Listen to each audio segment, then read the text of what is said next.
बाबू जगदेव प्रसाद भारत के बिहार प्रांत में जन्मे एक क्रांतिकारी राजनेता थे। इन्हें बिहार लेनिन के नाम से भी जाना जाता है, जिन्होंने एक अच्छे समाज को गढ़ने में जी जान लगा दिया।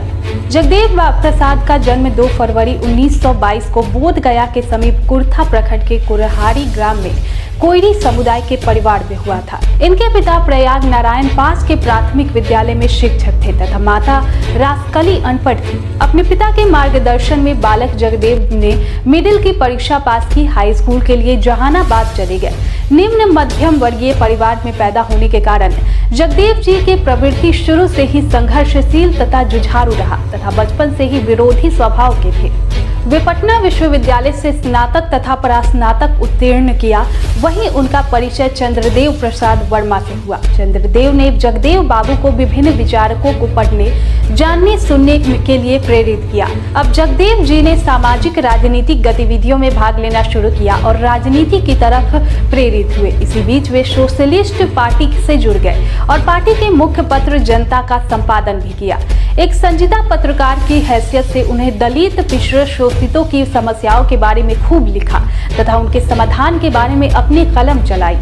जगदेव बाबू ने 1967 के विधानसभा चुनाव में संसोपा सोशलिस्ट पार्टी, 1966 में प्रजा सोशलिस्ट पार्टी और सोशलिस्ट पार्टी का एकीकरण हुआ था कि उम्मीदवार के रूप में कुर्था में जोरदार जीत दर्ज की। उनके अथक प्रयास से स्वतंत्र बिहार के इतिहास में पहली बार संविध सरकार बनी तथा महामाया प्रसाद सिन्हा को मुख्यमंत्री बनाया गया। जगदेव बाबू तथा कर्पूरी ठाकुर की सूझबूझ से पहली गैर कांग्रेस सरकार का गठन हुआ, लेकिन पार्टी की नीतियों तथा विचारधारा के मसले लोहिया से अनबन हुई और कमाए धोती वाला और खाए टोपी वाला की स्थिति देख संसोपा छोड़कर 25 अगस्त 1967 को शोषित दल नाम से नई पार्टी बनाई। इसी समय बिहार में कांग्रेस की तानाशाही सरकार के खिलाफ जेपी के नेतृत्व में विशाल छात्र आंदोलन शुरू हुआ और राजनीति की एक नई दिशा दशा का सूत्रपात हुआ।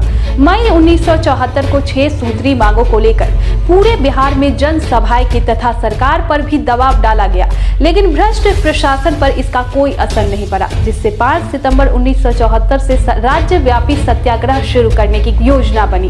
5 सितंबर 1974 को जगदेव बाबू हजारों की संख्या में शोषित समाज का नेतृत्व करते हुए अपने दल का काला झंडा लेकर आगे बढ़ने लगे। कुर्था में तैनात डीएसपी ने सत्याग्रहियों को रोका तो जगदेव बाबू ने इसका प्रतिवाद किया और विरोधियों से पूर्ण नियोजित जाल में फंस गए। सत्याग्रहियों पर पुलिस ने अचानक हमला बोल दिया। जगदेव बाबू चट्टान की तरह जमे रहे और अपना क्रांतिकारी भाषण जारी रखा।